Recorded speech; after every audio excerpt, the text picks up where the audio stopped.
सबसे पहले एक गहरी सांस लें। अपने मन से सवाल करें, क्या मेरा भाग्य सच में मेरा है? शायद आपको लगे कि हाँ, मेरा भाग्य तो मेरा ही है, लेकिन वास्तव में इस संसार में बहुत कम लोग ऐसे हैं जो अपने भाग्य की रोटी खुद खाते हैं। बाकी लोग अक्सर बड़े ही अनजाने और बिना सोचे समझे किसी और की थाली में गिरे हुए टुकड़े को खाते हैं। भगवान ने हर इंसान को एक अदृश्य भाग्य पत्र दिया है। उस पर लिखा है कि कौन क्या पाएगा, कहां से पाएगा और किस कर्म के बदले उसे फल मिलेगा।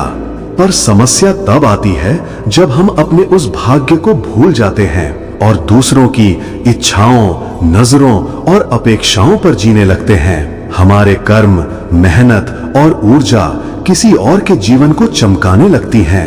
फिर हम सोचते हैं कि मैंने इतनी मेहनत की पर मेरे पास कुछ क्यों नहीं टिकता। इसका जवाब यही है कि आपकी थाली में परोसी हुई रोटी कोई और खा रहा है। जब हम अंधे भावनात्मक त्याग में बहकर दूसरों को खुश करने में खुद को मिटा देते हैं, तो हम केवल दया ही नहीं कर रहे होते, बल्कि अपना भाग्य बांट रहे होते हैं। ब्रह्मांड बहुत न्यायप्रिय है, वो हर त्याग का हिसाब रखता है। पर ध्यान दीजिए, भगवान नादान त्यागियों पर तो तरस खाते हैं, लेकिन उनका भाग्य नहीं बढ़ाते, क्योंकि जिसने अपनी समझ बेची उसने अपना भाग्य बेच दिया। हम रोजाना अपनी नींद, शांति और इच्छा कुर्बान करते हैं, पर क्या कभी पूछा कि ये कर्म हमारे हैं या किसी और के हिस्से का फल? सोचिए, कर्म तो करो पर विवेक के साथ, क्योंकि हर अच्छाई भाग्य नहीं बनती और हर त्याग पुण्य नहीं देता। कभी कभी आपका दिया हुआ आराम किसी और के आलस्य को जन्म देता है और वह व्यक्ति आपके कर्म के फल से पलता है। भाग्य कोई जादू नहीं, यह आपके कर्मों की ऊर्जा का जाल है। आप जहां ऊर्जा बहाएंगे वहां वह फलती है। अगर आप अपनी ऊर्जा उन लोगों में बहा रहे हैं जो इसके योग्य नहीं, तो भगवान स्वयं आपकी थाली खाली कर देगा, क्योंकि वह चाहता है कि आप सीखें। दया और मूर्खता में बड़ा फर्क है। भगवान कभी नहीं चाहते कि आप खुद को जलाकर किसी और का दीपक बने, क्योंकि जब आप बुझ जाएंगे तो अंधेरा दोनों को निगल जाएगा। कई बार भगवान किसी का भाग्य रोकता नहीं, वह बस आपके हाथों उसके वितरण को देखकर सीखता है। आप सोचते हैं कि सेवा कर रहे हैं, लेकिन भगवान देख रहे हैं कि आप अपना जीवन का अमृत किसे दे रहे हैं। जब वो देखता है कि आप उस अमृत को उन लोगों को दे रहे हैं जो उसे व्यर्थ बहा देंगे, तो वो मौन हो जाता है। सीख कर्मों से मिलती है, शब्दों से नहीं। भगवान भाग्य बांटता नहीं, पर कर्म के मार्ग में दर्पण जरूर रखता है, जिससे आप पहचान सकें कि कौन आपके भाग्य की रोटी खा रहा है। कभी अत्यधिक रोना या किसी के पीछे खुद के खो जाने जैसे कृत्य उस दर्पण के धुंधलेपन की निशानी है, क्योंकि तब आप ईश्वर की दृष्टि खो चुके होते हैं और मानव की माया में फंस चुके होते हैं। हर व्यक्ति जो आपके जीवन में आता है, वह या तो आपका भाग्य बढ़ाता है या खाता है। इसे पहचानने के लिए भगवान ने आपको बुद्धि दी है। अगर कोई व्यक्ति आपको भीतर से खाली कर देता है, आपकी आत्मा थक जाती है, तो समझ लीजिए वह आपके भाग्य का भक्षक है। और जो आपको स्थिरता, श्रद्धा और शांति देता है, वह आपके भाग्य का पोषक है। भगवान ऐसे ही संकेत देते हैं, शब्दों में नहीं, अनुभवों में। और सबसे बड़ी गहराई ये है कि कभी कभी वही लोग भी आपके भाग्य की रोटी खाते हैं जिनके बिना आप अधूरे समझते हैं। सच तो ये है कि वही लोग आपको अधूरा रख देते हैं, ताकि आप उनसे पूरा होने की भीख मांगते रहें। यह जीवन का सबसे बड़ा भ्रम है, जिसे भगवान तोड़ने के लिए कुछ लोगों को छीन लेता है, कुछ रिश्तों को तोड़ देता है और कुछ अवसरों को रोक देता है। आपका भाग्य किसी और के पेट का निवाला नहीं है। आपका कर्म, आपका ध्यान, आपकी श्रद्धा, ये आपकी दिव्य पूंजी है।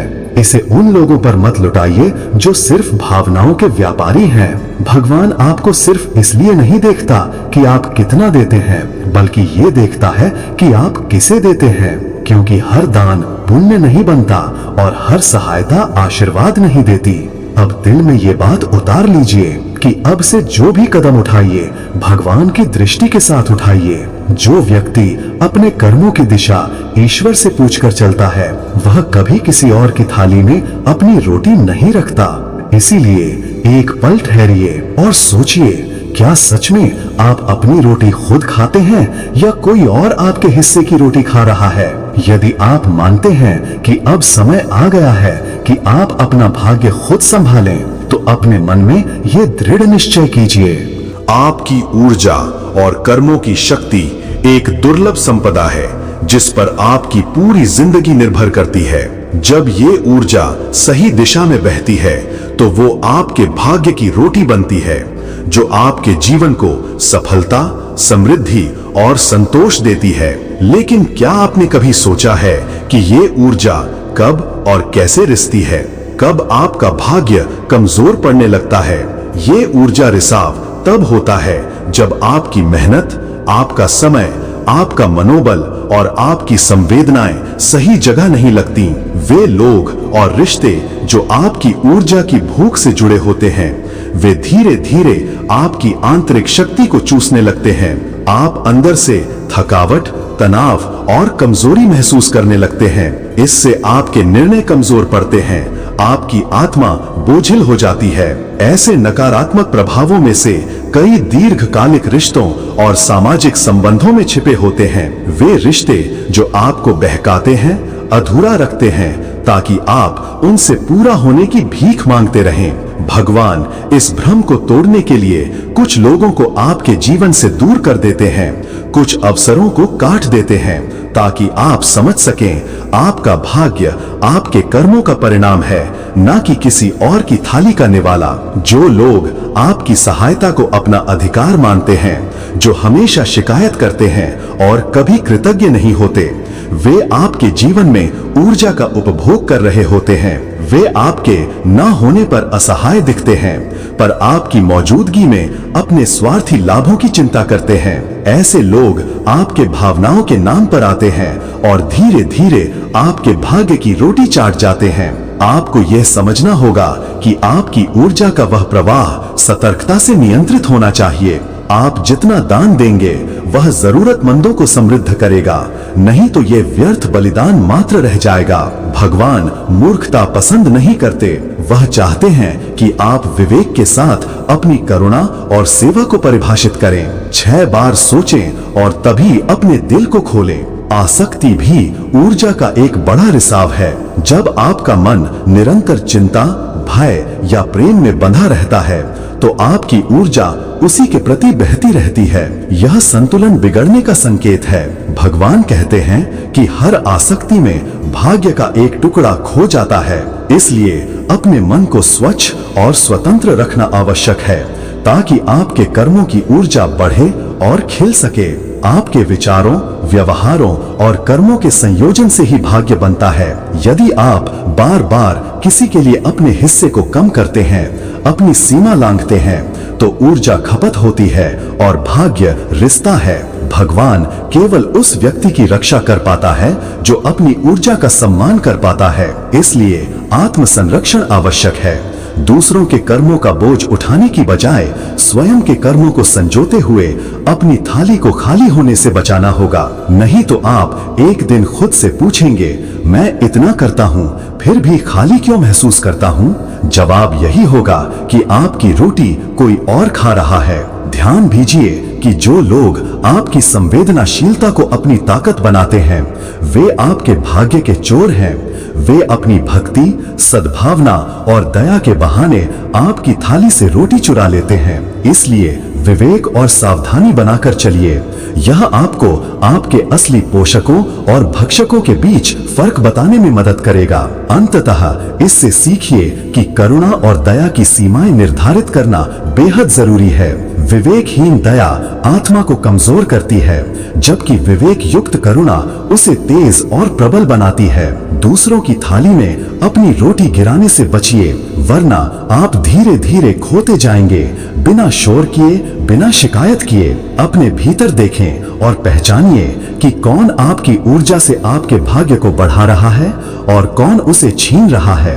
अपने मन का नियंत्रण लें, अपनी ऊर्जा का सम्मान करें और समझें कि आपका भाग्य उसी दिशा में फलता फूलता है जहां आपकी ऊर्जा जाती है। जब आप आत्म जागरूक होंगे तब आपकी थाली टूटेगी नहीं और न ही आपकी रोटी बाबा किस्मत पर निर्भर करेगी, बल्कि आपके कर्मों के सहारे खिल उठेगी। आपकी थाली आपकी मेहनत और सच्चाई की गूंज होगी और जो उसका सम्मान करेगा वही उसे खा पाएगा। इस कहानी का सार यही है, आपकी ऊर्जा का सही प्रवाह आपके भाग्य का निर्धारण करता है।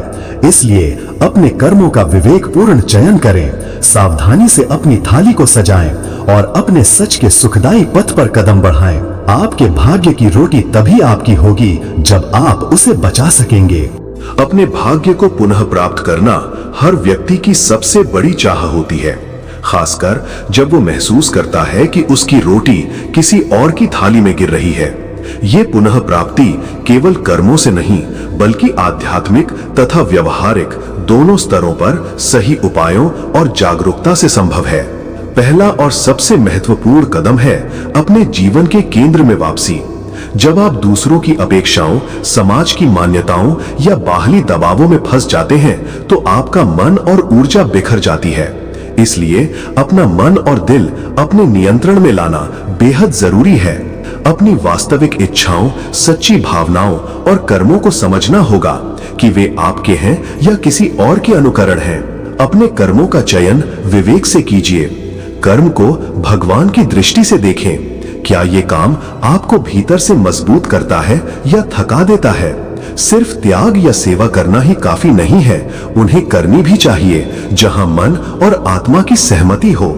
इसके साथ ही अपनी सीमाएं निर्धारित करना सीखिए। करुणा का अर्थ ये नहीं कि आप सब कुछ सहें। असहनीय परिस्थितियों में ना कहना सीखना आपका आत्मसंरक्षण है, जो भगवान को भी प्रिय है। अन्य महत्वपूर्ण उपायों में रोजाना प्रार्थना, ध्यान और मौन शामिल हैं। एकाग्रचित्त होकर भगवान के साथ संवाद करने से आपकी ऊर्जा शुद्ध होती है और खोई हुई शक्ति वापस लौटती है। कृतज्ञता को अपने सबसे बड़ी कर्म के रूप में अपनाइए। ये आपके मन में सकारात्मकता और आशावाद लाती है, जो आपके भाग्य के द्वार खोलती है। व्यावहारिक उपायों में ज्योतिषीय और तांत्रिक विधियां भी सहायक होती हैं, जैसे पूर्णिमा के दिन व्रत रखना, तुलसी और पीपल की पूजा, गुरुवार को तुलसी के जल में दूध मिलाना, शनिवार को काले कुत्ते को रोटी खिलाना आदि। ये सरल लेकिन प्रभावी उपाय आपके जीवन में शुभता और समृद्धि लाते हैं। गूलर की जड़ का ताबीज धारण करना भी ग्रह दोषों को कम कर भाग्य को मजबूत करता है। ध्यान रखें कि ये उपाय तभी प्रभावी होते हैं जब उन्हें श्रद्धा और नियमितता से किया जाए। साथ ही अपने कर्मों को ईश्वर की कृपा और सही दिशा में मोड़ते रहें। जब आपका मन ईश्वर के मार्ग पर होता है तब भाग्य अपने आप आपके पास लौट आता है। ये समय है कि आप अपनी थाली को खुद संभालें, अपने कर्म और ऊर्जा का सम्मान करें, क्योंकि आपका भाग्य आपके कर्मों का प्रतिबिंब है। उसी के अनुरूप वो फलता फूलता है। जब आप अपने कर्मों की दिशा स्वयं करेंगे तब किसी और की थाली में अपनी रोटी डालने की नौबत नहीं आएगी। यदि आप इस जीवन को सफल, समृद्ध और शांतिपूर्ण बनाना चाहते हैं तो इन आध्यात्मिक और व्यावहारिक उपायों को अपनाइए। खुद की ऊर्जा की रक्षा कीजिए, विवेक से कर्म कीजिए और अपने भाग्य पर अपना अधिकार जताइए। इस प्रेरणा और जागरूकता की यात्रा में आपका साथी बनेगा आपका अपना चैनल वेगबाण। ऐसे ही सशक्त एवं जीवन बदलने वाले संदेशों के लिए कृपया चैनल को सब्सक्राइब करना ना भूलें। धन्यवाद।